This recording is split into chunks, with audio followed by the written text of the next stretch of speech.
Alrighty, we are ready to get started. Hello, everyone. My name is Chris Lavoie, and I manage tech partnerships for Gorgias, and I'll be your host today.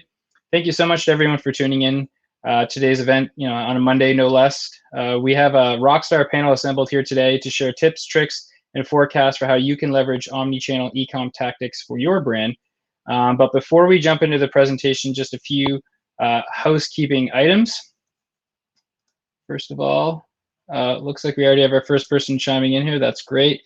That was actually one of the questions I wanted to ask everybody, is where they're tuning in from. Just drop that in the chat. So if everybody wants to let me know where you're tuning in from. Awesome. Perfect. All right. So let's just kick things off by telling you a little bit about this series. So this is the Gorgias Tech Partner series. We started this in Q4. Essentially, each month we assemble star-studded panels in the e-com arena to speak on a hyper-focused theme with the #1 goal of educating you, our valued customers. You can see some of the different events we've hosted so far. So in Q4, we were talking about preparing for online returns, which is obviously a very popular theme at the time. In January, we did a huge event on loyalty and customer retention, which is great because you collected a bunch of customers through BFCM in the holidays. How do you keep them? We did a shipping and fulfillment webinar last month as well. And we also ran an event on mobile commerce best practices. So you can see that we're really trying to find themes that merchants really care about and they want to know more about. And we're bringing on all of our top partners into this panel so they can bring their expertise from their perspective to try to teach you on how you can leverage their platforms and invoke on strategies that might help you with a specific thing. Just a quick housekeeping notes for this specific webinar. Really, all we're asking from you is that, in addition to paying attention, is asking questions, answering polls. We're going to drop a lot of polls today. We want this to be engaging and fun for you. We want you to learn as much as possible. We want you to try to engage with the speakers and guests in the chat and certainly connecting with them offline. And then when solicited, if you're able to give feedback on this event, that would be huge for us because, as I said, we really want to listen to you and know what topics you want to hear. And then we'll do our best next month to assemble a similar panel where they can talk about that specific topic. We really want these to be as instructional as possible, so everybody wins when you engage and give feedback. In terms of the format, it's 5 speakers today, 90-minute session, 15 minutes per speaker, including their designated Q&A session. So as I said, certainly while the speaker is presenting, that's a great time to ask your questions, drop in your notes, and then I'll make sure that they get those questions answered at the end of their presentation, and then they can certainly sync up with you offline afterwards. We always do a special Airpod Pros giveaway. We're not going to leave you empty-handed. And so each of the speakers with us today has put up a set of Airpod Pros that will go to lucky members of our audience. The catch is that you must be present with us at the time of the announcement. I know it's difficult to stay on for a 90-minute webinar. I get it. But if you're with us at the time that each presenter is announcing the Airpod Pros, then you're eligible for that. All right, so let's get to started with today's webinar, which is, again, all about omnichannel e-com strategy. In today's highly connected marketplace, consumers are interacting with brands via multiple channels like mobile, websites, review platforms, social media, blog, physical stores, and more. The same person often visits multiple channels of the same brand in their customer journey. So the question today is, how do you build an omnichannel shopping experience for your e-commerce brand? And that's ultimately what we're here to answer today, and that's why we've assembled the star-studded panel that we have with us today.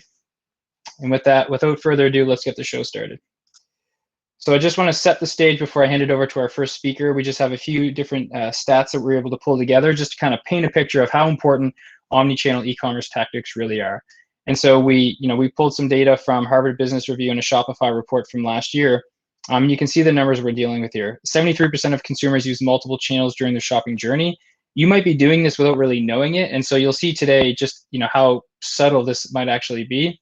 A huge part of this is 10% of omnichannel customers are spending, 10% more spent on average by omnichannel customers relative to single channel customers. That's huge. And then on the retention side of things, which is obviously a huge focus for all of the brands with us today, is 23% better retention you can expect with omnichannel shoppers versus those single channel shoppers. So you're staying more top of mind with them by hitting them across all their favorite channels.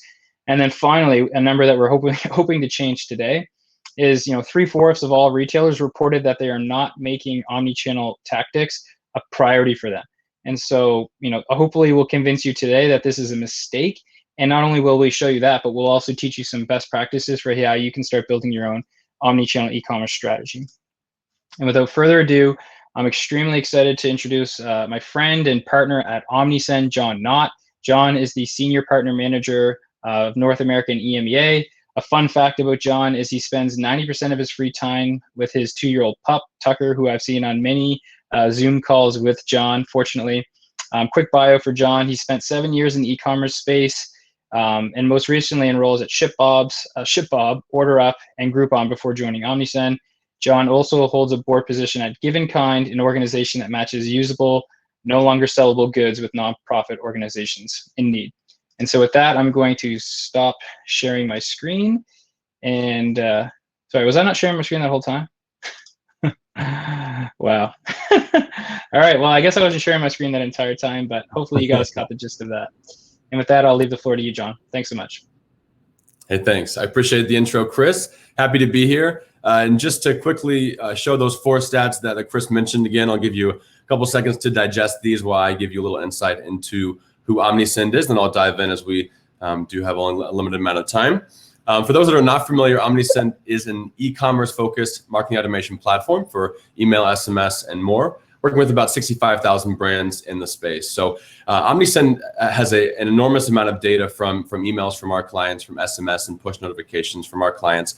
We analyze these on a quarterly basis, and most recently we rolled out an annual review analyzing over 10 billion emails sent, 32 million push and SMS notification moments as well. We've identified some trends, and today I'd like to walk through 3 of those that I think are super high value and applicable for most brands. A lot of digestible things you can put into effect today, and hopefully some that will get you pretty excited walking away from here as well. So opt-in channels. These channels perform very well. Why? Because they allow you to own the relationship and control the narrative, and that's a really powerful thing. Customers, opt in to receive messaging from you.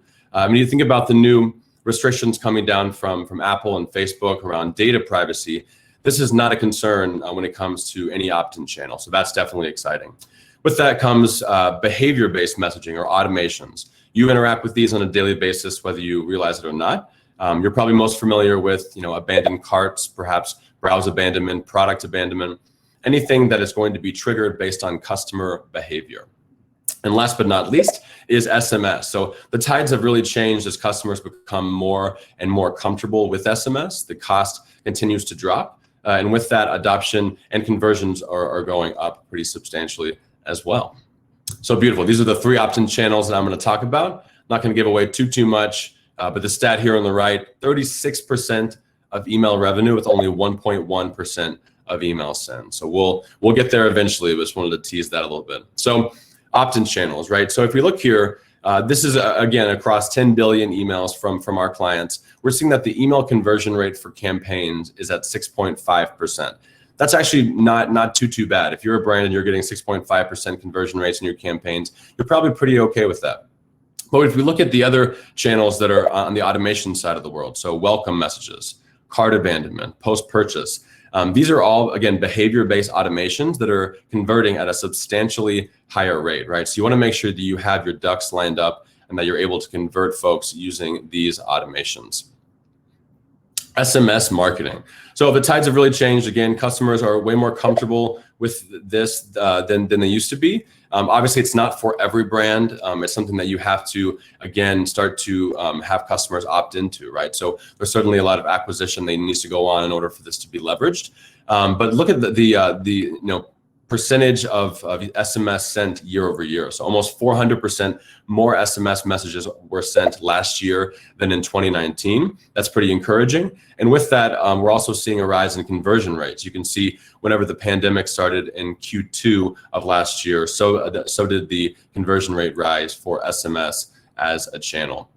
You're probably thinking to yourself, I'm not sure how I feel about SMS. And I would say that's understandable. A lot of what we're seeing is that whenever you're able to pair SMS with email or SMS with another channel, that multi-channel campaign or multi-channel automation is what is really going to hammer home the conversion rate. And as Chris mentioned earlier, being able to leverage multiple channels, getting the right message to the right person via the right channel is what it's all about. And last but not least, web push messages. So these are obviously fairly newer as a channel as well. We're seeing $48 there in terms of the abandoned cart EPM. That's certainly good to see from one of our clients here. And again, the conversion rates are climbing as folks are getting more comfortable with this as a channel. And again, there's not a one size fits all, right? For your brand, it might make sense. For your brand, it might not make sense. But I think until you test and are able to kind of play around with this, you're really not able to know. So I would definitely say the messages for each of these are going to be a little bit different. But I would definitely play around with web push as a channel as well. So boom, if you remember one thing from this entire presentation, I hope that it is this.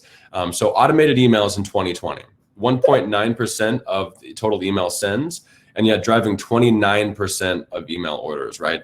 These are the in-place automations that are going to trigger based on customer behavior. And if you're not situated with these today, you're potentially leaving a pretty sizable amount of revenue on the table. So you're really going to want to make sure you have these set up in place to be able to drive revenue. And so where to start, right? I think that there are 3 key automations that everyone should have. They're applicable for every brand. I'm sure most of these look familiar. If they do, that's awesome. If they don't, we'll kind of dive into that here in a second. And we'll look at ways that you can optimize these if you do have them in place today. So let's go ahead and dive on into the welcome message, right? So a welcome message, you have intent being shown. Obviously, someone is opting in to receive email or SMS messaging.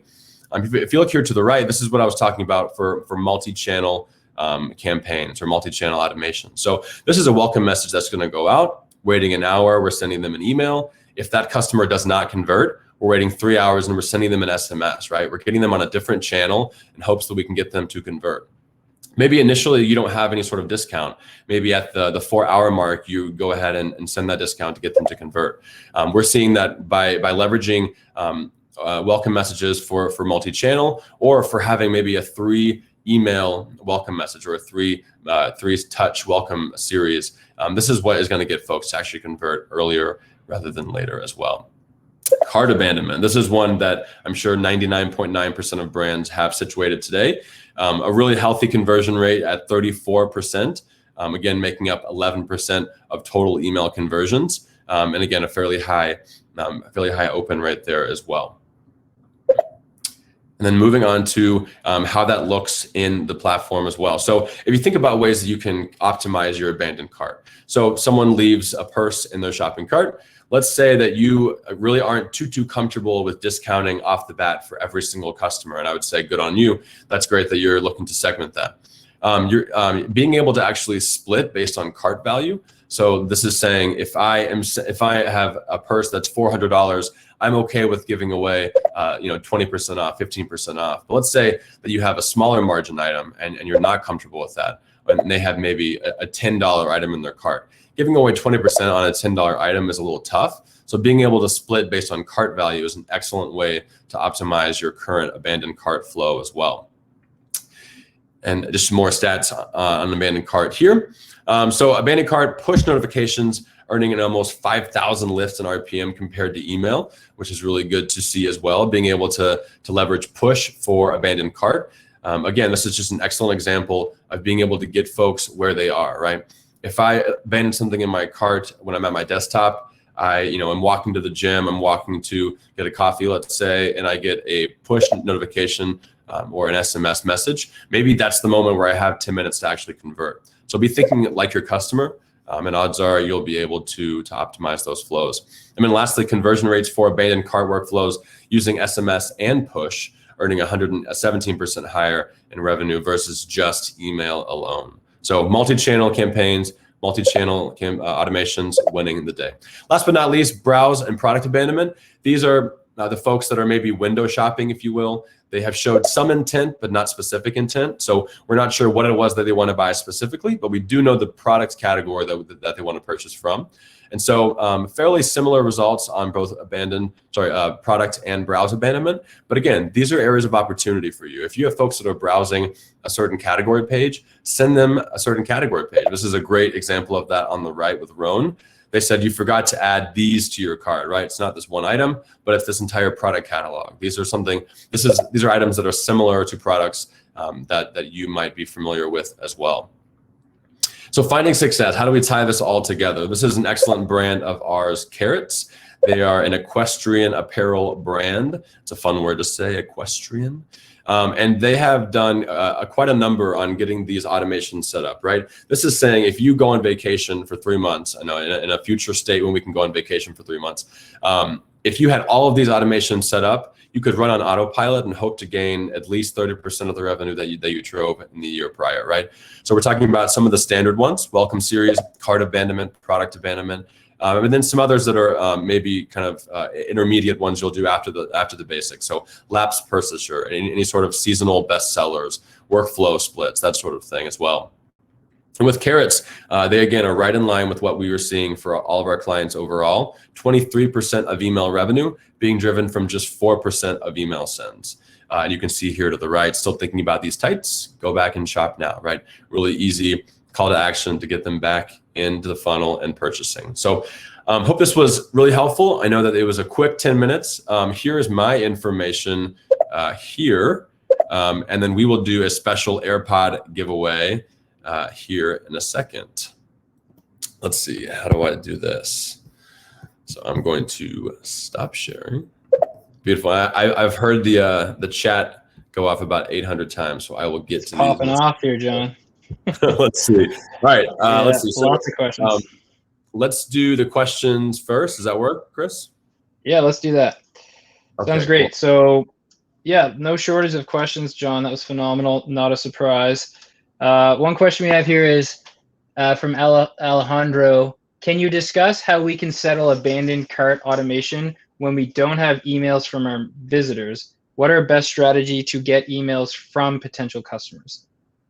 Got it. Yeah. So certainly one of the first steps in terms of building the own channels that you're able to market to folks on or send automations is just building your subscriber list. And so I'm sure if you're on Shopify or others, they have certain acquisition tools like pop-ups, sign up boxes, exit boxes, whatever it may be to drive these opt-in channels like email and SMS.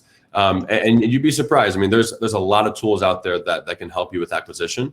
So I think you have to start from somewhere, right? And so I think starting today is a good place to start. And once you have a sizable list of 100 to 500, you're in business, right? So I think just starting somewhere, starting small, and looking for tools that maybe some other leaders in the space, both OmniSend and Gorgias customers, perhaps see what they're using and kind of test out what works for you.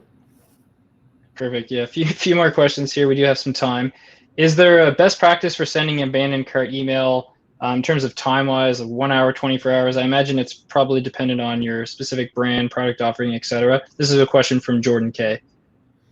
Yeah, Jordan K is my brother's name and last initial. So hello, Jordan K. I hope it's not my little brother listening, but if it is, hello. If it's not Jordan K, I would say that it's definitely dependent on the brand. Again, it's all testing. I mean, I think a lot of this is just testing what works and what doesn't work. I mean, your customers are different than Carrots. They're different from Roan. They're different from every brand. So I would say draw a line in the sand. I think an hour afterwards is a fair place to start. Maybe it's 10 minutes for you. I would say test and see what works. And again, I mean, it's what works for which type of customer, right? So being able to tag and segment your folks and being able to treat them differently based on what you know about them is what's going to really, really resonate. So get to understand your customers, be able to segment them based on what kind of customer they are, and then test what works best in terms of timing. But definitely brand to brand specific, I'd say. John, I've never seen these many questions before roll in for a speaker, so this is unprecedented. So bear with me as I sort through these. One question I have here is, what's the biggest mistake e-commerce brand marketers are making today? The biggest mistake. The biggest mistake that brand customers are making today, I would say it's kind of what I just mentioned, not personalizing the customer experience. If I'm getting one for all messaging, or if I'm getting hello there when it could be like hello John, or if it's not using any of the data that I've given them based on the products I've viewed or the orders that I've placed, I think that's kind of table stakes for brands moving forward, is understanding what that customer has done in the past and not letting any of those data points go underutilized. So I'd say not personalizing the experience is definitely one of the biggest things that brands are going to be facing if they're not doing today. Awesome. All right. Well, we'll have to cut it short there for questions for John, but I'll encourage John and the other speakers to go and check out the questions section on the platform to answer the questions. There seems to be a lot of them, so that's great. And then with that, John, we'll let you go ahead and announce the lucky winner if you've identified one for the first set of AirPod Pros today. That sounds good. I'm gonna do a quick scroll. This is truly random, I'd like you to know. Yeah. Let's see. We have Erica Sobecki. I believe I'm pronouncing that right. Erica Sobecki of Effigy Agency. Congrats. AirPod Pros. I use them every day. They're the best purchase I've made in quite some time. So congrats. I'll connect with you afterwards to get that situated. But as Chris mentioned, happy to answer any more questions. So please feel free to reach out to me via email or otherwise, and I'll kick it back to Chris. Awesome. All right. Thanks so much for that, John. Truly awesome to have you on board with the Omnisend team. We'll keep the show moving here and have the next speaker join the stage. So Dan is going to join us here from the Dacity team. Thanks, Chris. Awesome. I'll tee you up here, Dan, if you just want to get your the screen share going, and then I'll give you the introduction. So yeah, so really happy to introduce Dan Leblanc, who's the founder and CEO of Dacity, which, as their name suggests, is a data and analytics software as a service, platform. Fun fact about Dan is he's technically a rocket scientist, as he has a master's in aerospace engineering, which is pretty phenomenal. In terms of his background, he has over 20 years of dynamic industry experience. He specifically in analytics, customer experience, business technology. He's very passionate about data, and he's uniquely experienced in helping organizations leverage business insights to drive strategic growth and customer retention. I've seen this firsthand. Huge fan of Dacity. We just launched an integration with them, and it's awesome to have Dan on with us again. And with that, Dan, the floor is yours. Thanks, Chris. And yeah, I have to say, so we just launched integration with Gorgias. Super excited about that. So if you're somebody that wants to analyze your customer experience data with everything else, come sort of check us out. And I definitely highly recommend Gorgias, as well as a lot of the other partners on the call today. So just to give a little bit of background, so we are a analytics platform working with over 1,400 stores. We've processed in the last year over 8 trillion rows of data. So an incredible amount of information that we're helping a ton of brands go and put together and analyze. And so for me, one of the interesting things as we start thinking about the sales channel is really about not just channels from a marketing perspective, but really different outlets that you can sell on.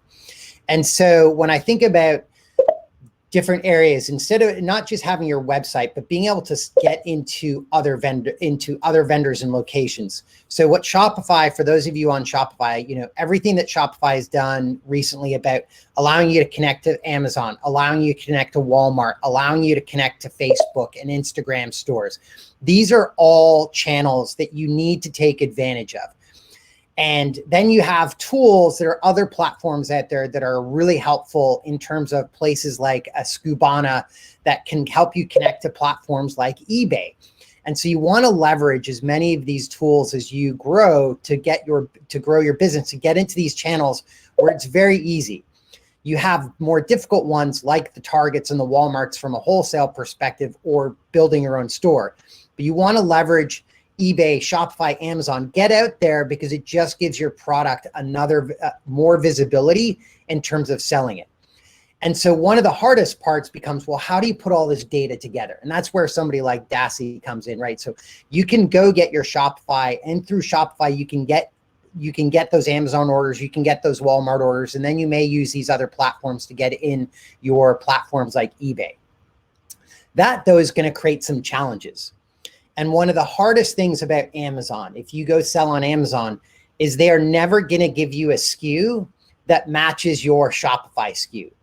And so you end up trying to look at data, especially if you're a merchant, trying to understand how many product am I selling in each channel. It becomes very disjointed because of the Amazon, the Shopify, they have different SKUs. And so what you really need to do is you want to normalize them. And so if you're going to do it in Excel, just create like a VLOOKUP for you and just have a table that says, this is my Amazon SKU, and it looks up to my Shopify SKU, so you can go and essentially what we call normalize. If you use somebody like Dacity, we're going to go and help you do that. Or if you use a Skubana, they're going to help you do that, which is normalize those SKUs. So now you end up with something on the right-hand side. And this is really important because now it helps you understand where are you going to allocate inventory. If, say, you're using Amazon and you're doing Fulfilled by Amazon, FBA, you now can get an estimate of how much inventory do you want to send to Amazon, because the worst thing you can do is run out of stock either there or on your own website. And then for companies like Walmart, where you're actually just taking that order and you have to go fulfill it, it helps you understand how much effort you should put into something like a Walmart or an eBay or that Facebook shop store to go and drive those additional sales. The second piece that you really want to think about is how do you do, or the concept of householding. And this really means how do you go and try and identify customers that are together? And I'm going to give you a secret tip. For those of you on Amazon, you'll probably have noticed over the last year or two that Amazon is sending less and less information for you to be able to go and get something like a street address or a home address for a customer that's buying. You never get the email address from Amazon. They're going to mask that. They're going to give you an email address that you have to put in Amazon. But, and here's kind of the huge hint, if you're selling on Amazon, you can go manually download a fulfillment report that actually has the street address. It has the name, the street address, the city, and zip of the buyer on Amazon. And one of the best things that you can do is try and figure out who's on your Shopify store and who's on your Amazon store. You're not going to be able to market to these people because Amazon doesn't want you to do that, right? They're our frenemy. We love them as consumers. As merchants, they want to own that consumer relationship. But you can go and try and see whether or not that customer's also bought on Shopify, and then try and incent them to keep coming back to you through your store so you can control that experience. And so this concept of householding is really important because it allows you to kind of really put together that consumer. And so you can understand, are they buying across multiple platforms, like across Shopify and Amazon? How many of you, when you see a product for the first time, the first thing you go do is put it into Amazon because you can get it on Prime and you can get free shipping? Guarantee that number is pretty high. And so really important for you to kind of do this household, if you can, to do the householding to really understand that overlap of customers. What's interesting is it's not only something across merchants. This actually happens in Shopify. So on the left-hand side is actually how Shopify deals with their customers. It is by email address. And there are times when if you uppercase, lowercase, or you do something, a customer comes in, a single customer, it is possible for a single individual to have multiple accounts in your Shopify store. And so what we've seen is about, on average, about 5% of customers on the right could be householded. So you can take about 5% of your customers in Shopify and combine them. And why is this really significant? Because one, if you reduce the amount of customers, it means your lifetime value is going to go up. That's really important. It also means your repurchase rate is going to go up. And if any of you are out there trying to think about how do you maximize profitability, or maybe you're trying to get venture capital money, or you're trying to do something with investors to show how great you are, especially from a retention perspective, having higher retention rates and higher LTV is one of the things they're going to ask for. So you really want to go down the path of thinking about, how do I go through and use some sort of tool that allows you to go and identify these email addresses that really are the same individual. And that's something that we do out of box because we know how important it is for merchants. So I'll just finish up with, as you're going into these different channels, you really also have to think about what you're trying to do in terms of being in the channel. So you have marketplaces like an eBay or an Amazon, and even to some degree Walmart today, where all you're trying to do is get your product into another platform where people are going to go see that. And so you know, be very choosy around whether you're using eBay, Walmart, Amazon. It's got different demographics in terms of the type of people that shop there. Some of them give you more control over your product and pricing and product description and sort of the you could almost say sort of the branding part of your business, versus wholesalers. On the wholesaler side, you're going to get zero information.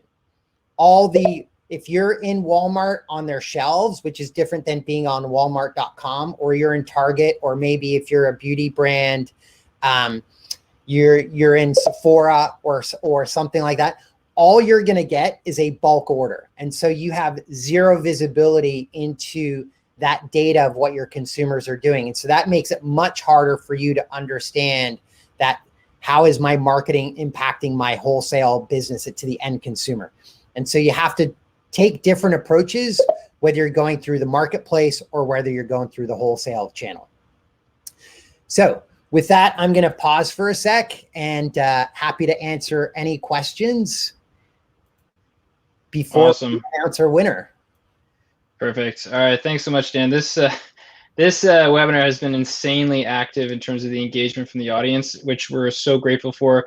There's a number of questions, too many of them for me to get to in this Q&A period, but a few that I did want to ask you is, one quick one is, do you have any integration now or plan for Etsy? This was asked by Kurt. Haven't thought about it, and actually would love to, you know, so Kurt, shoot me a note separately. Definitely one that I've tracked personally just because of the huge growth, and something that might be really interesting for us to build out. Awesome. Yeah, I just dropped Dan's LinkedIn profile into the chat. Sorry, Dan, if you get blown up today on LinkedIn. All good. But yeah, awesome, cool. A few other questions before you. If I just started selling across channels, what's the best way to track what products are selling all the channels?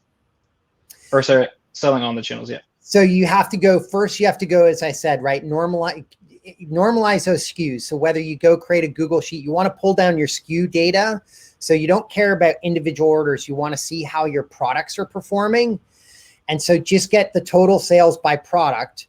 Your Amazon or whatever the other channel may not match with your Shopify or your e-com store. Create that lookup table in Excel and put those together. Or if you want an automated fashion, go to something like us, because what you really want to understand is the percentage of your total products that are selling in one channel. And that's going to help you understand where to make those allocations. Got it. Another question, is Dacity only available on the Shopify Plus plan? No, you can be a basic Shopify store. So just go find us in the Shopify App Store. We work with all levels of Shopify. We work with Amazon Seller Central and a bunch of other retail POS systems as well for those folks that have stores. Awesome. And then the second last question, how should I be thinking about my customer lifetime value across my sales channels? Yeah, so this is why the householding is so important, because you need to incorporate them all together. You want to get a unified customer view and then think about lifetime value across it. And that's where a lot of brands that are omni-channel really have challenges, is you don't know how to take your Amazon customer and put it together with, say, your e-commerce. And what happens is then one of those looks really crappy. And I've seen this where it's like Amazon looks like it's terrible from a repeat perspective, but what is actually happening is the customer is coming in on Amazon and then they're switching to another channel. And so you want to have this household view, and you want to think about it in terms of what channel they're coming from, where you found them, and then that lifetime value across the entire that omni-channel experience. Got it. And then I posted a poll, Dan, on your behalf, asking the audience, how are they currently tracking sales across different sales channels? And I just wanted to give an update on this because I thought it was pretty interesting. 50% of people, which is around 35 people, said that they're tracking sales by checking the platform daily. 17% said via Excel, 30% said internal dashboards, and only 4% said an ERP system. Do those numbers surprise you at all, Dan? They don't at all. And what I will say is, for those of you that are going into, doing things like an Excel or doing things through checking the platform, this is where you want to go, whether it's us or other folks out there. You want to start thinking about getting out of Excel hell. That is what happens to a lot of people. And so go find an analytics platform to really help you get out of Excel hell. Awesome. And then the last question, Dan, who's the best hockey team in all of the land? Well, I'll give kudos to Chris right now. The Leafs are doing awesome. So I'll give a shout out to the Leafs for being number one. Okay, I thought you were about to give your first wrong answer of the day, but you maintained your perfect score. So with that, we'll leave you be, Dan. Thank you so much for joining us. Awesome to have you. Our AirPod giveaway is to. Oh, right. Sorry. Yep, to Belinda Hare. So Belinda Hare, congrats. Just reach out to myself and we'll make sure to get those over to you as soon as we can. Perfect. Congratulations, Belinda. I just took your contact down to make sure that we don't lose you. Thanks so much, Dan. And we're going to keep the show going. Okay, awesome. So so I'll be presenting for Team Gorgias today. So quick bio for myself. My name is Chris, and I'm the tech partner manager here at Gorgias. Essentially what that means is it's my job to educate our internal teams on all the wonderful partners we have, like all of the speakers today, to make sure that we can connect our customers with our partners so they can improve their business offering. And I'm also working with my partners to build new integrations to continue to improve each other's products. So that's the nuts and bolts of it. Fun fact about myself, which probably isn't so fun sounding for everybody else, is that I have a PhD in organic chemistry. Somehow I found my way into the e-commerce arena, and honestly, I couldn't be any more excited to be here. So I'll be presenting for Gorgias. Very different platform and software service, Gorgias, relative to some of the other platforms here today. Whereas the other speakers are talking more about customer-facing tactics that you can have. Gorgias more sits in the back end, as a customer support help desk. So really what I'll be telling you today is, okay, once you start really building these robust omni-channel e-com tactics, Gorgias is there to help you take it to the next level, in part by delivering stellar customer experience. So I'm going to set the stage quickly for what Gorgias is for those of you who aren't familiar with it. Really talking about some table stakes features and descriptions of the product itself, and then we can go ahead with that understanding and then start talking about the omni-channel tactics specifically. So for those who aren't aware of Gorgias, we're a customer support help desk that was built specifically for e-commerce. So we tightly integrate with the major e-com platforms like Shopify, BigCommerce, and Magento. We work with over 5,000 leading D2C brands in the space. A few of them are listed here. And as I mentioned, our platform really relies on the tight integration that we have with those major e-com platforms. So as I said, just going to introduce you to the product quickly, which will set the stage for the more focused conversations on omni-channel stuff. And so one of the first things that you need to know about our platform is that we're making it easy to achieve a balance of automation and personalization. So that's a huge theme you're going to hear more and more about over the next couple of years, is how do brands leverage automation, which is key for saving time and money, but also maintaining that level of personalization, which is key for keeping your customers engaged and loyal to your brand. And so one of the major features of Gorgias is we're pulling all that information that you already have inside of, say, Shopify on your specific customers. We're pulling that into Gorgias, making it easy for you to actually deliver personalized messaging. So we just have an example here. Michelle is messaging in. She had a specific question, likely about an order status, which is typically 1/3 of all of the customer inquiries that you're going to get is order status related. And we make it really easy through things called macros or canned responses to deliver a full message right away. And so here you're pulling in all the Shopify variables. We could automate this message so you didn't even see this message, or you could open it up manually and do that. So that just is just one thing to note on the personalization thing.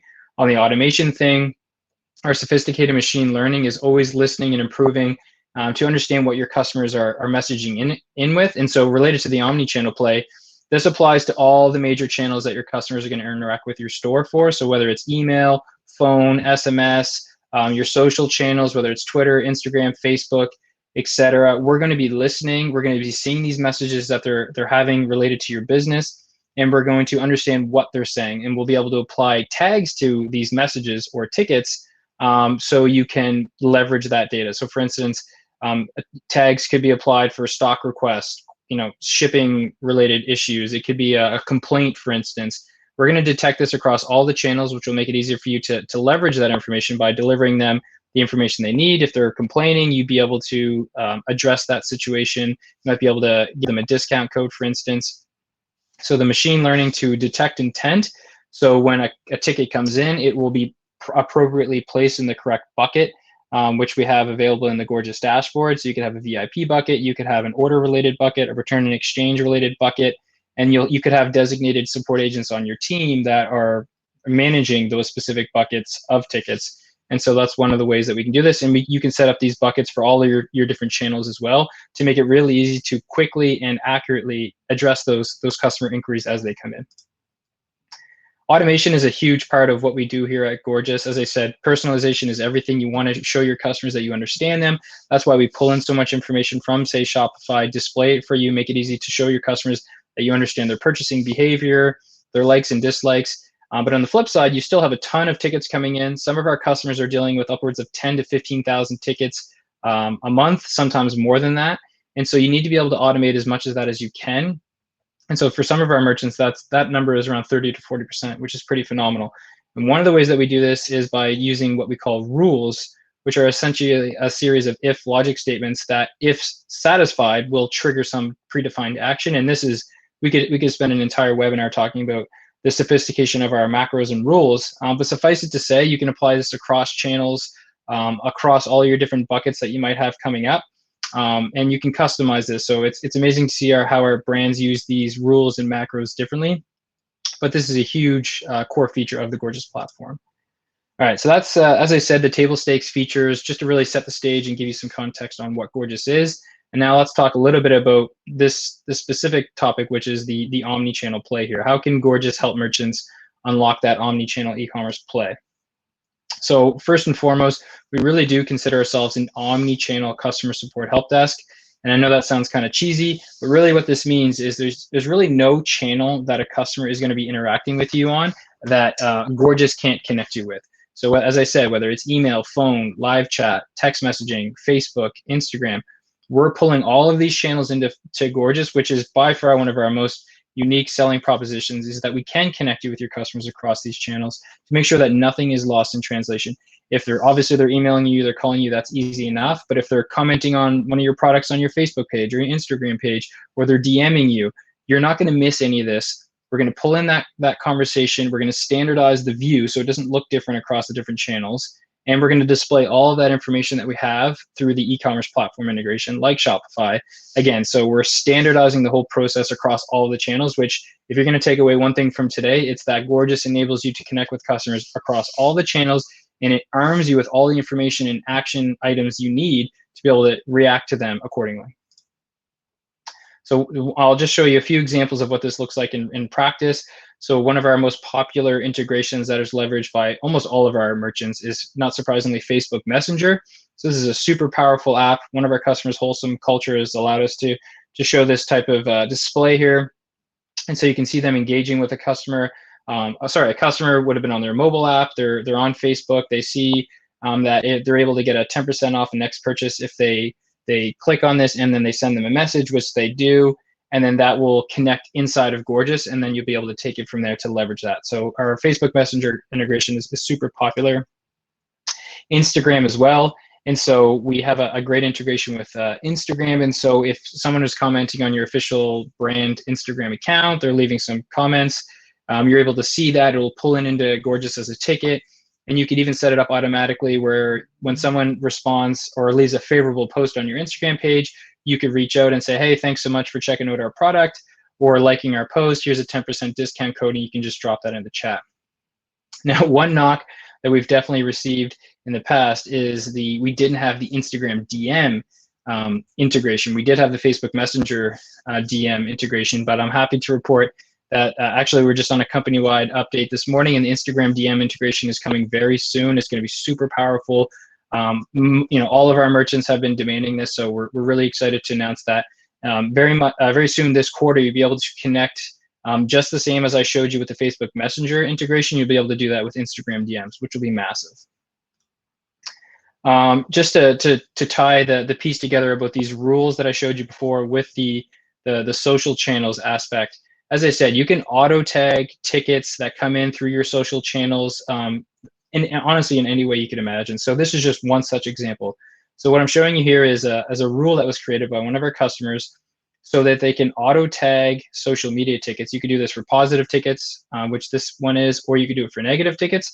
So just to follow along the logic, when a ticket is created, which would happen if someone commented on your Instagram post, and if the message is an Instagram comment, and the message sentiments, remember the machine learning we have helps detect the sentiment, if it contains all of, and this is just a simple one, it contains a positive, but you could contain a bunch of other items, then add the tag as a social lead.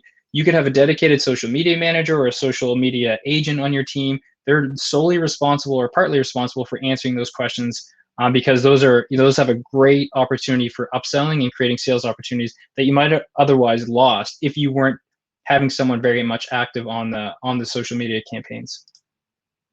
Another popular channel that people really don't think about and certainly might not be as obvious to people today is live chat. I know it's not a traditional sales channel like obviously like Amazon and Shopify in general, but it's still an avenue that customers will engage with your store. So we very much do consider live chat a channel. And we know that when people do message into your store, say through live chat, over 75% of the time, they're doing so with the intention of purchasing. So if that's not a sales channel, then I don't really know what is. And so in this regard, I'm super excited to announce that literally this morning, we fully launched our new self-serve live chat. And so if we did this webinar a week ago and someone asked what's one of the biggest limitations of the Gorgias product, I would have firstly said our live chat isn't where it needs to be until today. And so we've launched this new self-serve chat. One of our customers, Decathlon, was gracious enough to let us to show this simple demo display here. And essentially what this will allow you to do is it'll allow a customer to navigate through as much as the pre and post-purchase action items they need on their own. And so you can see here, they could put their email in, their order number. They could see the orders that they have here. They could take a number of different actions. And then if it wasn't sufficient based on what we have set up for them today, then they could escalate that to a live support agent, which we used to do 24/5, but now we do 24/7. Obviously, another big thing here as well is post-purchase email upsells. And so, obviously we're not an email marketing platform by any stretch, but we do have the ability for a lot of automated email follow-ups where you can link in things like affiliate links, loyalty triggers as well, which is an easy way to connect with them across the email channel. And then the final thing that I want to highlight on the Gorgias product side of things is the ability for us to accurately track analytics and data. So one of our hero slogans, which is kind of cheesy, but it's really true, is we try to turn customer support into a profit center. The obvious way to do that is to improve the customer support and service that you're delivering to your customers. That's obviously going to improve your bottom line. But in addition to that, we have generated so much of our product to create upselling opportunities, and we can accurately track revenue generated from your customer support very accurately inside the Gorgias dashboard. And relevant to this conversation is we can segment this across channels. So you can do this across your social channels, email, phone, SMS, etc. So you can literally see which of your channels are performing the most, which ones could stand some improvement. You can segment this across agents, across all timelines, which is a great way to obviously see the ROI of using Gorgias, but also to assess how your different channels are performing, which is phenomenal.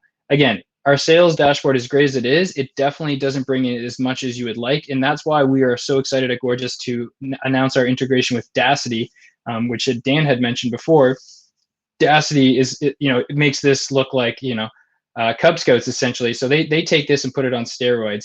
And the combination of Dacity and Gorgias is truly phenomenal. We actually had a lunch and learn session with Jeremy from the Dacity team last Friday, and it was phenomenal. So there's essentially no shortage of analytics that you can leverage by combining those two integrations, which we couldn't be more excited about. And then the final slide, and then I'll flip it over, is we know what our product is, and we're extremely proud of the product that we have. But what's even better, and one of the best parts about my job, is we're literally improving and transforming our product by integrating with so many different leading apps in the Shopify and e-commerce space. Several of them are here. Several of the platforms are here with us today as speakers. And so, we know what we are as a product and what we can't do.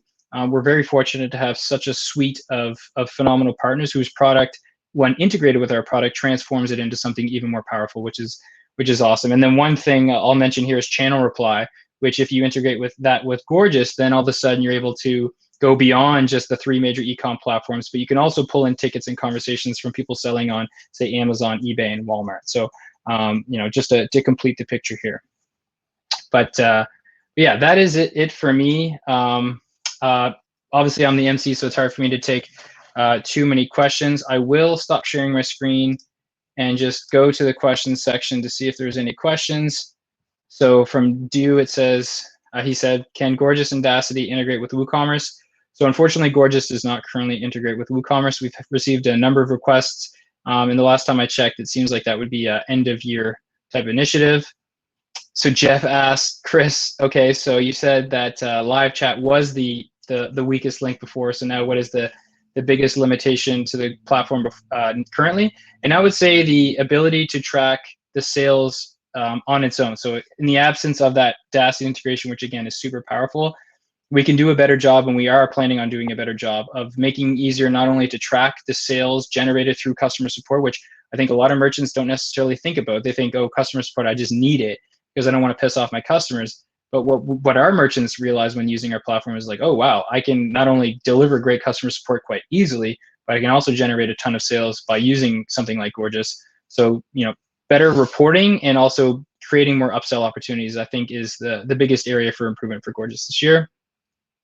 And then the final question that I'll answer personally before moving things forward is from Kurt. Is the Gorgias platform tiered in use and pricing? And does the platform allow for use with Facebook, Instagram, and other means? That's a great question, Kurt. So we're a ticket-based pricing platform, which is different from some of the other help desks you might have seen in the space. And so you're only paying for the ticket volume, which we consider a unique conversation with a customer that you actually respond to. And so you're only paying for your volume. So we have seasonal customers, for instance, who are selling swimwear. You have a ton of volume leading into the spring and summer, but not so much obviously in the fall and winter. And so they're not paying really much at all during those months. So it is a ticket-based pricing model, and you're unlocking all of those integration and social channels that you mentioned, Facebook, Instagram, et cetera. Those will all be available to you regardless. And then the final question I will answer is from Molly. Do you stay within the Gorgias platform in order to respond to Facebook, Instagram? Yeah, everything is done in Gorgias. That's one thing our customers absolutely love is tab switching. Tab switching when you're in the integration space is something you hear a lot of. You probably hear that a lot in the brand space as well.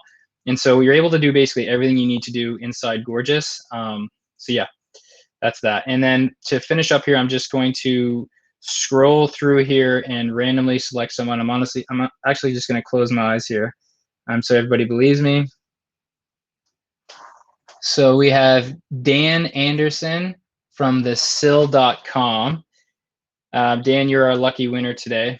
So congratulations. I'm going to screenshot that now so I don't forget. And I will sync up with you afterwards to get your contact information. Okay, cool. I am going to now turn the floor over to our next speaker from the Rise.ai team. Awesome. Just give me a second here. I will. Perfect. All right. So I'll let you get all teed up there, Nadav, and I'll give you a quick intro if you want to get your screen sharing going.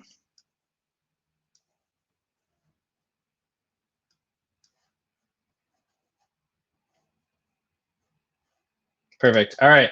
Super excited for our next speaker, Nadav from Rise.ai. He's the VP of Marketing. His fun fact is he's an authorized Vinyasa yoga instructor. I apologize if I mispronounced that. As I said, he's the VP of marketing at Rise. And he has over 7 years of experience in e-com, specifically in customer engagement and retention strategy. Super excited to have Nadav with us today. And with that, the floor is yours, my friend.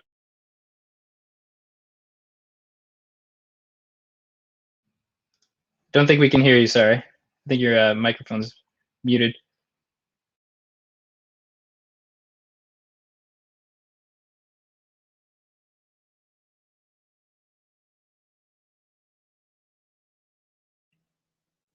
Okay, now it's better, right? I can hear you perfectly. Awesome. So thank you so much, Chris, once again. And thanks Gorgias for hosting the event, and thanks everyone for joining. So just in one sentence about Rise.ai. Rise.ai is a leading branded currency solution for online brands and merchants, from gift cards, store credit, loyalty programs, referrals, and through refunds. And that's what we're going to cover today. Omnichannel experiences are unique in sales channels and unique in marketing and communications. But one thing that is not being discussed a lot is the option to create omnichannel experience also in payment method. And we're going to discuss one in particular, which is branded currency. That's not only a payment method, it's something that is attached very well to your customer experience and help brands create advanced and personalized experiences. So just to start and to walk through the agenda, at first we're gonna just walk through what is brand currency, why you should use it. We're gonna cover some the case study of Milk Bar, and essentially we'll also discuss how to launch, what are the best practices in implementing a branded currency program. So just to start, obviously brand currency is not something that you hear. I'm not sure that everyone here heard this term by now. So we'll go back and just speak what it is practically. So brand currency is a value and a medium of exchange for goods from a specific brand or merchant. That includes a physical or digital form of payment from a merchant or a brand. And the main use cases that it's been used is in store credit, loyalty perks, and gift cards. So that's interesting, but why is it interesting for us? Because as you guys probably know, the most advanced brands in the world are using those kind of programs to create engagement with their customers. We're speaking about Target, we're speaking about, oh, it linked.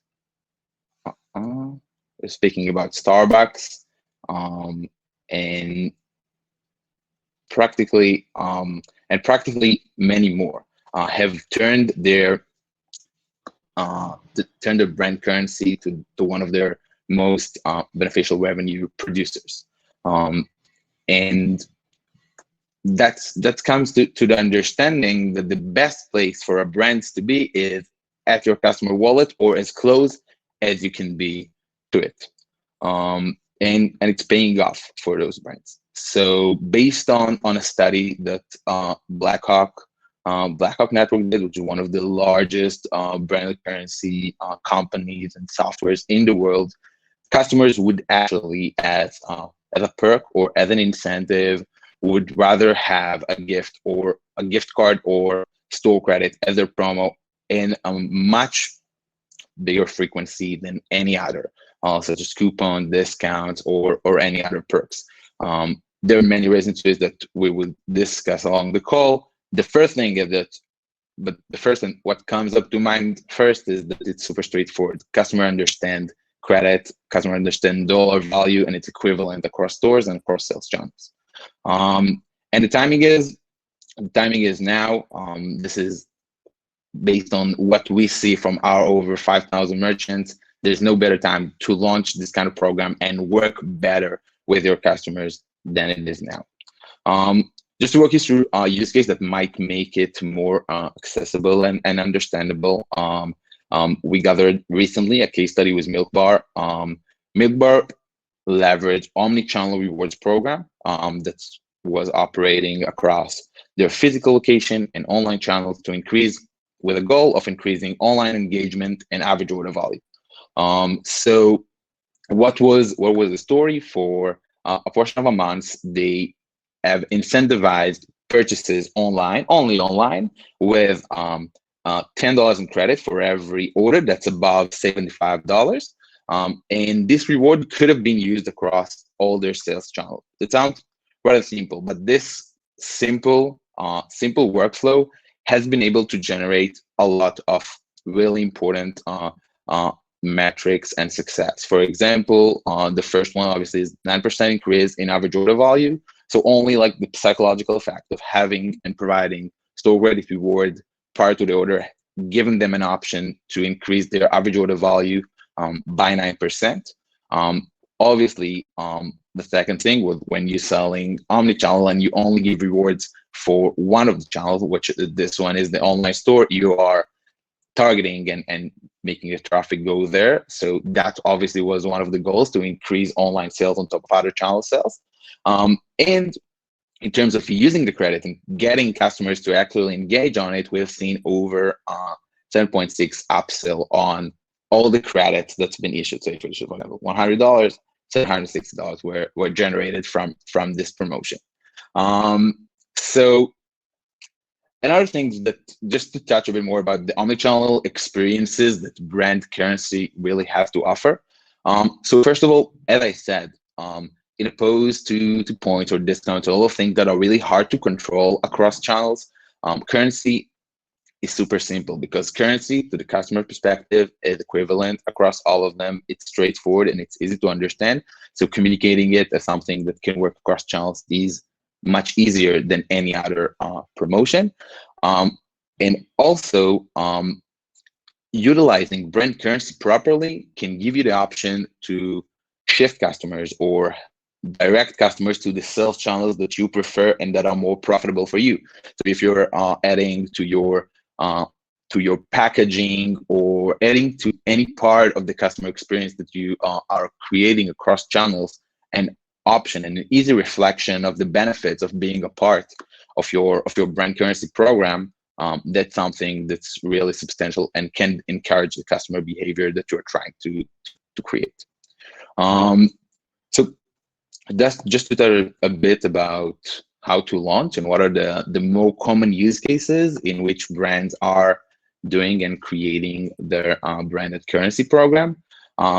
So first and easy is through gift card sales.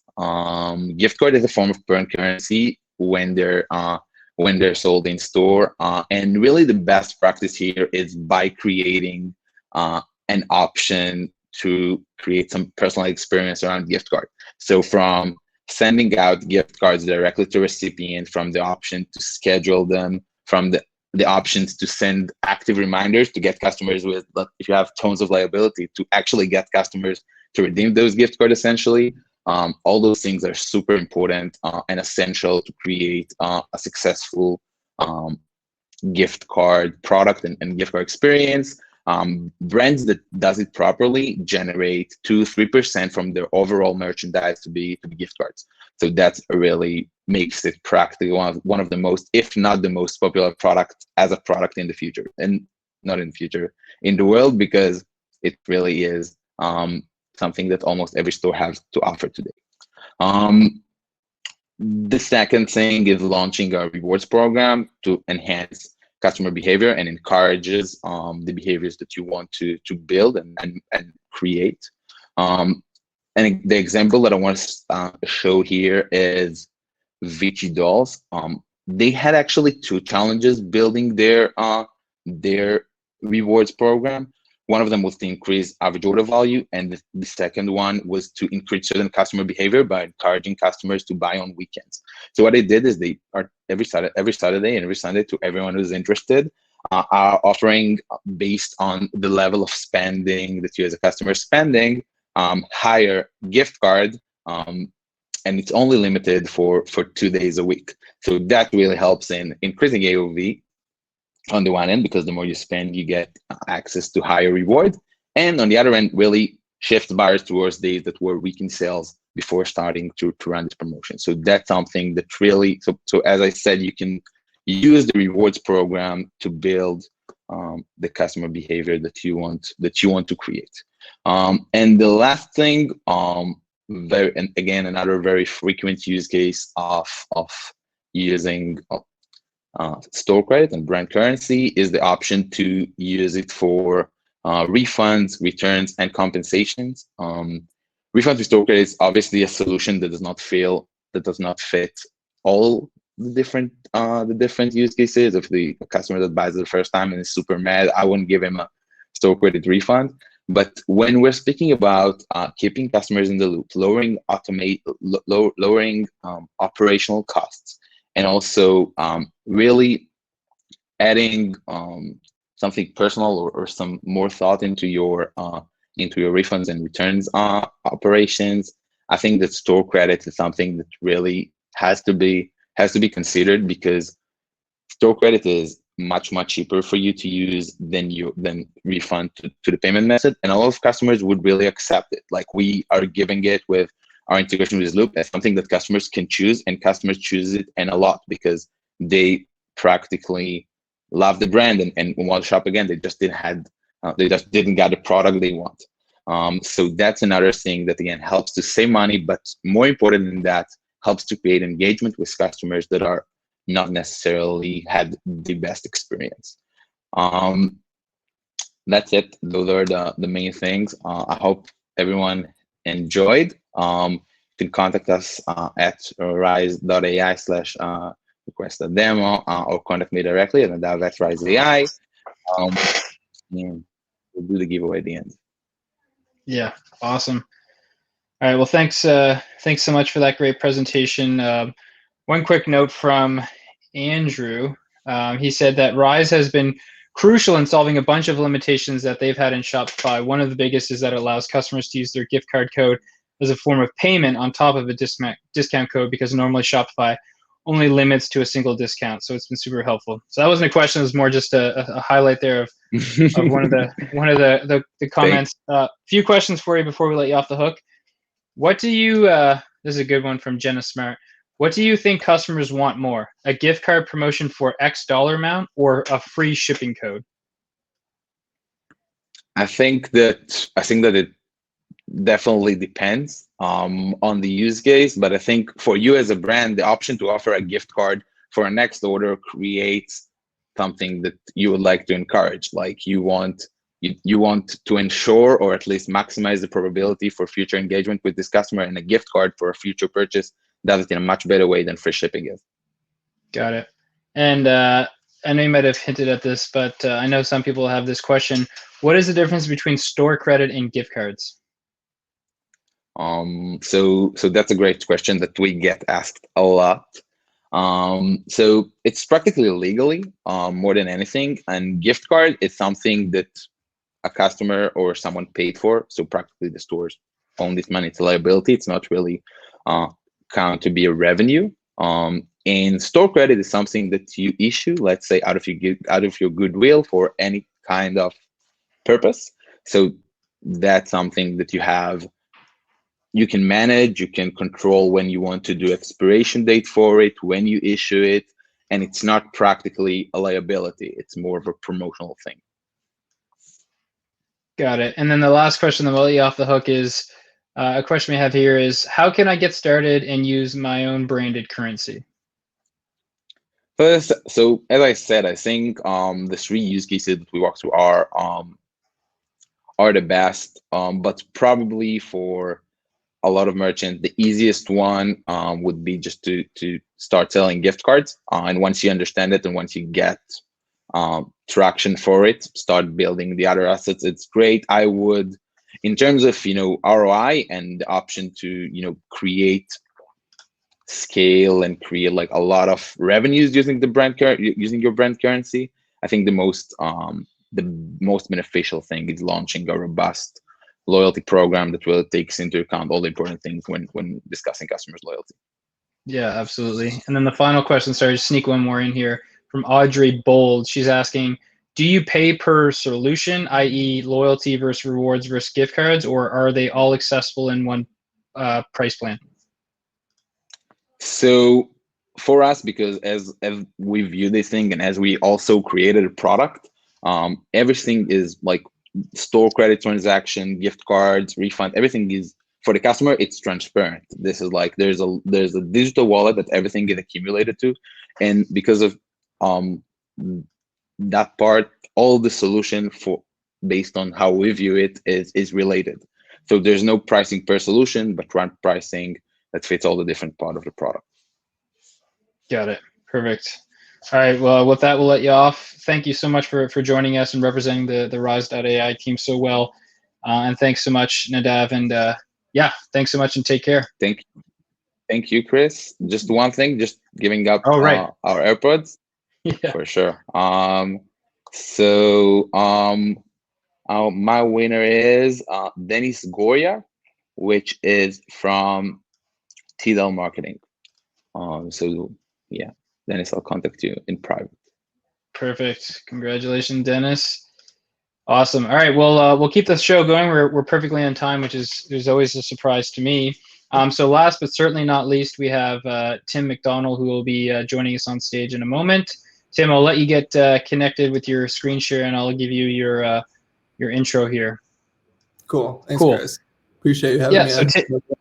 Yeah, absolutely. Yeah. So Tim is the head of channel partnerships with Deliver. He did not deliver me a fun fact, so I'll put him on the spot and let him give one when I give him the floor. Tim has nearly a decade's experience in selling SaaS and technology solutions. Specifically with Deliver, he's specializing in their new fast tags for D2C and social selling platforms and everything in between. So safe to say he's quite qualified to be with us today. And with that, Tim, the floor is yours after you give your fun fact.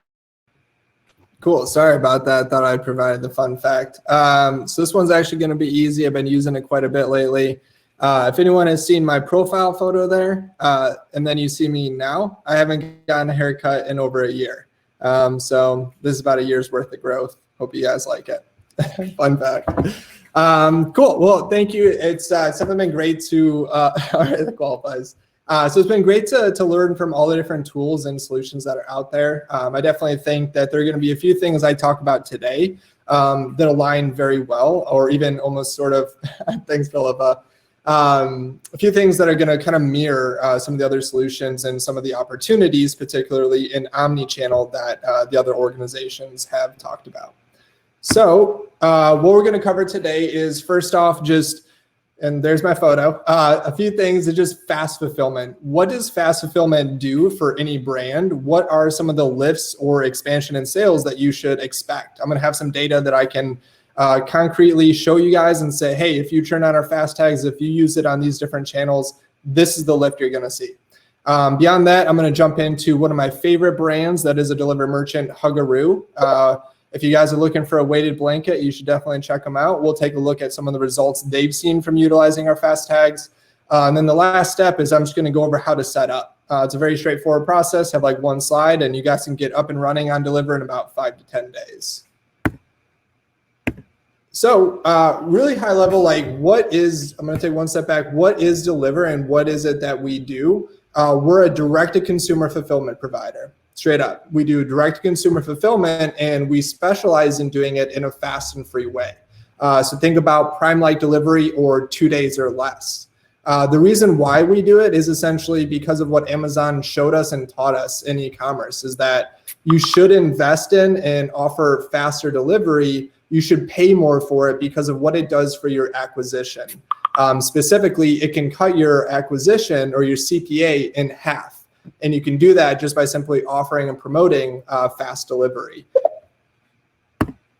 So where is it that we can specifically help you guys promote this fast delivery? So we are a technology company. We disperse your inventory into multiple warehouses. So if you're working with Deliver, you're most likely going to have product up in the Northeast, like New Jersey or Pennsylvania, down in the Southeast, like Atlanta, Georgia, middle of the country, like North Texas or Southern Illinois, and then West Coast, like Las Vegas. So if I place an order, I'm in Charlotte, North Carolina, the product is going to come to me probably from Atlanta, Georgia. If someone on the West Coast places an order, that is probably going to be fulfilled from Las Vegas or Los Angeles. So that's the secret sauce, is we're identifying where people are and we're fulfilling from the closest warehouse to them at time of purchase.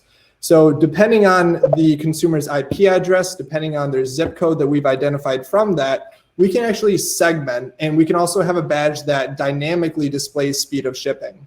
So what we have on the screen here right now is we integrated with these partners' Facebook ads, and all they had to do was integrate. We looked at their zip codes, and then it's going to segment into 3 groups. Groups that we do standard shipping or we can't reach at that time, maybe based on carrier limitations or where they're currently located. The other groups are going to be where we can offer 2-day delivery and then next day delivery. So it's going to automatically and dynamically do it for you. And so all you, the merchant, has to do in order to promote fast delivery on Facebook or Instagram is you create these graphics and then you just drop them into the different campaigns that we outline. So ultimately, what is that going to mean? It's not just about top of funnel clicks. It's about following it all the way through the funnel and using fast delivery as a catalyst to keep pushing them further down funnel until they make a purchase. And so where we essentially proved out the value of fast shipping and specifically promoting it and using it in your ad campaigns was doing exactly what I described a moment ago, was taking an audience and segmenting them purely based on speed of shipping, nothing else. It was just speed of shipping and then promoting it. And so what we found, even though it feels counterintuitive, is that if you spend a little bit more in faster and better shipping, if you offer that Prime-like service, you will spend way less in marketing in order to get that purchase. And so this right here it shows that. So what this client was doing was they were running campaigns where they resegmented it based on speed of delivery. And so historically, they were doing standard, about 3 to 7 day fulfillment, and their CPA was $20. Then when they segmented it and they directly promoted on the ad speed of delivery, when you were able to offer 2-day delivery, you paid about $2.50 more for the fulfillment, but you paid at least $10 less in the CPA or marketing spend to get there. So ultimately, when you're looking at a margin, it is that you should pay more for better delivery. You should promote it, and then you'll pay way less in marketing to acquire that order. When you look at next day, it goes even further. So simply put, when people see they can get the product very quickly, they're going to click on it, they're going to buy it. There's a much higher chance that you're going to get them all the way through the funnel purely based on shipping speed and getting that product in their hand. So here's an example of what it would look like. So one of our clients is Pregmate here. And you can see that they're offering free 2-day delivery and they're promoting it directly on their Google PLA. So naturally, if someone's going to do a search, that you have a high intent product and they're searching for pregnancy tests, I would say right now, I'm gonna guess that during COVID, people are not too inclined to go out to a store and pick products up. So that's one element. Yeah, you could get it in store, but in just 2 days, you can also get it delivered directly to your house and you never have to leave, you never have to expose yourself. And it's also, again, sort of that immediate gratification. When you're able to purchase it and a day or two later, it's in your hand, there's going to be a much higher chance that they're not going to search elsewhere. They know they're going to get your product. And so when they see this, they're high intent because they're looking for, in this example, a pregnancy test. They're going to purchase it when you're able to promote fast delivery. So this is boosting conversion at very top of funnel on the search. Now, the next piece is going to be actually guiding them and directing them through the full funnel, again, still using fast delivery. So when they click on that Google PLA, or if they're looking at Facebook, Instagram, they click on that initial ad, it's going to drive them to your Shopify PDP. And what we have displayed here are examples of the 2 different badges. So free 2-day delivery or free next day delivery. It has a countdown clock. And the way that it's identifying this is it's looking at this zip code right here. And so it's identifying the zip code. This badge is going to dynamically update. You don't need to do anything. So if we're able to offer next day delivery, it just so happens they're that close to the distribution center at time of purchase, it's no additional cost. These are the same prices, 2-day or next day. This is just a value add that we offer to our merchants. And again, it's like the Prime tag. They're seeing the Prime tag after they've already been interested in clicking. So we're guiding them through the full process by offering and promoting speed of delivery every step of the way. So the other piece is going to also be bottom funnel. I think that you can, describe this as essentially building your brand around good customer service and specifically fast shipping. So if you're using Deliver, if you're offering and promoting and people have a great experience, just like they do with Amazon Prime and why they keep coming back and purchasing, people are going to acknowledge that, they're going to understand it, and it's going to become a part of your brand. You're going to be understood as a brand who offers Prime-like delivery, and that's going to encourage more people to purchase from you. Also because they're going to trust that they're actually going to get the product when you say so. So let's jump into a case study about how this specifically impacted an existing Deliver merchant today. So Huggaroo, if you guys are in the market for any weighted blankets or anything else like that, just to help you relax, it's tough times out there. So I've actually bought a few of these, totally encourage you guys to check it out and purchase some. They have a really nice shoulder microwavable pad, just saying.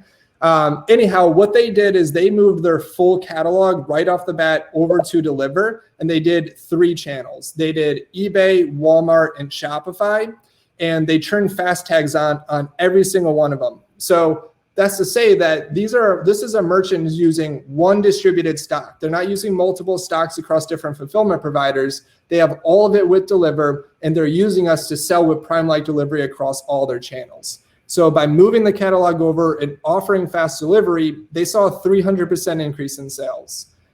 They also utilized the Google Fast Tags like we just saw for Pregmate a couple of moments ago. What they saw was a 415% increase in conversions, or essentially click-through on the Google search. The other piece here is that the ad spend that they needed in order to acquire these orders was much less. So again, kind of looking at Deliver is not just a fulfillment provider. They are ultimately a part of your marketing strategy as well. And that's because we have the ability to dynamically display speed of delivery pretty much anywhere that your consumers are going to first find your brand. So another way in which they use fast delivery to increase sales, and I think this is going to tie in very well with some of the other tools out there where you can identify people, maybe they abandoned cart. One of the things you might want to think about is actually using an email that promotes speed of delivery, saying, hey, I saw that you left this card, you didn't end up buying this purchase. What if I told you can get it in 1 or 2 days? And that's exactly what they did. They went out and they just promoted the people who had abandoned the cart. And you can see that they were able to recover 8.7% of those people were able to come back and actually make a purchase. So it's not just about top of funnel. It's not just about acquiring new people. While that is very effective, it's also about people that you might have missed. I think Dan had mentioned, like, what if someone found your product and they did a search with the name of your product plus Amazon? I know I do that all the time because I want Prime delivery. Now imagine someone was about to do that search and you hit them up with an email that says, hey, we can deliver this in 2 days or less. I think that's going to definitely increase your chances of retaining the consumer directly on your main channel, on your direct consumer site.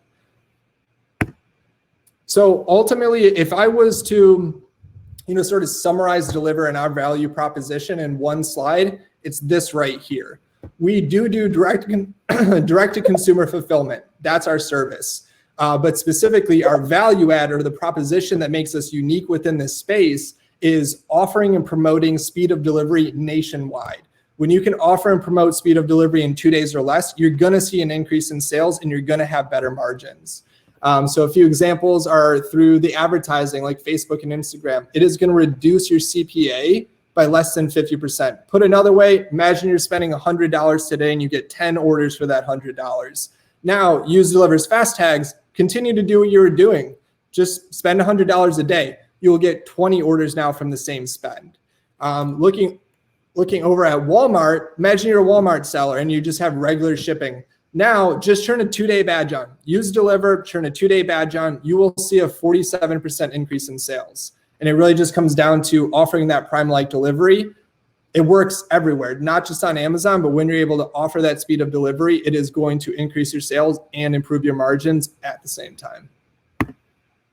So how to set it up? High level, Deliver is infrastructure as a service. We have no contracts. It's pay as you go, and it's flat upfront pricing. So if you use Deliver, the only 2 costs are going to be fulfillment, and there's no zonage. It's flat rate depending on the weights and dims of your product, and then storage. It's 72 cents per cubic foot per month.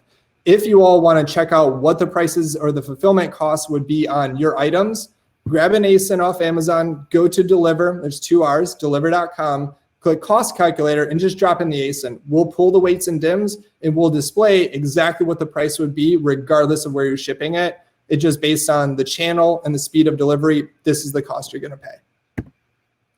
Other than that, to get started, you can integrate directly with your sales channel like Shopify, eBay, Wish, Walmart, Amazon. You can schedule a time with an account representative like myself. Probably in 15 to 20 minutes, I can demo the whole portal, very similar to Amazon Seller Central. We can go through an inbounding process, again, maybe 10 to 15 minutes. You'll walk away with barcodes, packing list, and box content labels, everything you need to get your shipment started. Send it in. Then we have an SLA for receiving times. We can share that with you. It's been updating ever since the holidays. And then we just turn on tags and go. So in terms of how I'd summarize it, 1, create an account and integrate. 2, book a time with a rep and go through a quick demo. In about 20 minutes, you can walk away with everything you need to inbound it, turn on the tags, turn on the fulfillment, and you're good to go. And then, yeah, we have this here. So if you guys want to meet with me, if you want to go over how Deliver works, if you want to understand, what the opportunity is, just go ahead and go to bit.ly. And then I think I was also told that the capitalization is important. So make sure you guys do the capitalization to get the time with me. You can also just Google my name with LinkedIn and reach out. Totally happy to chat there. That's all I got, Chris. Thanks for having me on here, man. You want to take this a little bit? Yeah, man, that was phenomenal. Truly was. I learned a ton there, and I think probably a lot of people saw Shopify's report for 2021 forecasting, where they talked about how fulfillment was going to be a massive competitive advantage this year for retailers. So I think you definitely spoke to those points. A few questions, and then we'll let you off the hook. So a few from Jenna Smart. She's asking, does Deliver help with reconciling state taxes as they vary across state to state and can be difficult and time consuming?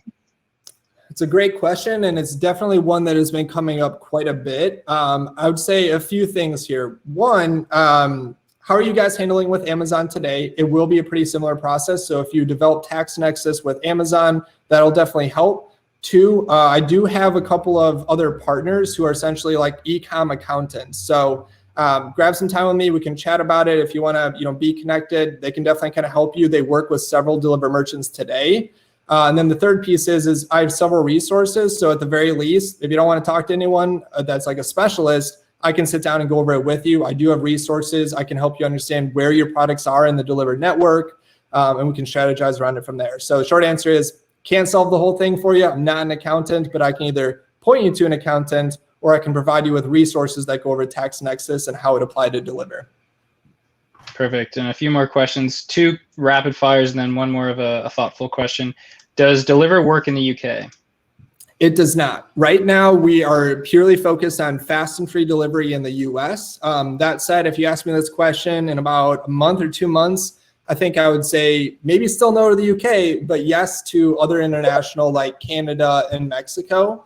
And then later this year, then I think we'd be looking at UK. So not right now, but it is on the roadmap for 2021. Happy to hear that about Canada. I'm sure a lot of the merchants here in Canada will be happy to hear that. Next question, does Deliver handle and work with perishable products? So yes and no. Ultimately, we do have many CPG brands. And I mean, they can run the gamut. We have some of them that would be like MCT oils, some of them that are different gelatins, different like protein bars and stuff like that. But typically it needs to have a pretty long shelf life. Right now, we're working on the ability to do lot tracking. So that's to say that if you have products that are really short shelf life, it could be difficult because if you inbound it and then you inbound on top of it, we're not able to identify the product that might be expiring. So you have to pull it all out. So I'd say generally what the shelf life should be is at least a year. In that case, our merchants don't run into issues, and also hopefully they're selling it in less than a year. But I would say if it's less than a year, like we can talk about it, but it's going to be more challenging until we have lot tracking. Got it. And I posted a poll for you, Tim. I asked how many channels are people currently using fast tags for fast fulfillment, and 71% said none, 18% said 1, 11% said 2, and then nobody said 3 or 4. Did those numbers surprise you at all? I can't decide. I think that it doesn't necessarily surprise me. I think one of the big things that like the big pill everyone has to swallow is like paying more money for fulfillment. They don't want to do that. Yeah. They essentially always feel like, well, I'm not going to pay more money for this. And it feels counterintuitive, but the reality is like, A, you have to do it to be competitive with other merchants. B, you have to do it if you want to get orders outside of Amazon. Otherwise, naturally, you're going to lose people. They're going to find your product and they're going to search it and buy it from Amazon. Then you pay those referral fees. And so, no, I'm not surprised. But I think that once people sort of start doing it and they look at the data, then they add every channel like that. And then once you have every channel like that, you can dig deeper into your margins across channels and try to get more people to your store. I think if I was an e-com merchant, that's what I would do. Yeah. Awesome. All right. Well, thanks so much, Tim. We're out of time, but a pleasure to have you on board. Truly was. And then finally, I just want to highlight, we have another webinar coming up this Friday on top automation tech stack tips for e-commerce merchants. This Friday, tune in, more Airpod Pros up for grabs. Thank you so much to our speakers. Thank you so much, everyone, for tuning in, certainly on a Monday. And until next time, thanks so much, everybody. Take care. Real quick, Chris, I think I do have Oh, sorry, so sorry, Tim. I keep forgetting. I can just give it to myself. No, let's do it, Tim. Let's do it. Cool. My colleague just sent over. So it looks like it'll be Andrew Rosenweg. Sorry if I mispronounced it. Awesome. All right. Well, congratulations, Andrew. We'll make sure that all the speakers connect with all the lucky winners of today's AirPod Pros. Thanks again for everybody for tuning in. And until next time, I'm Chris from the Gorgias team. Thanks so much. Cool. Thanks, guys. Thanks, everybody.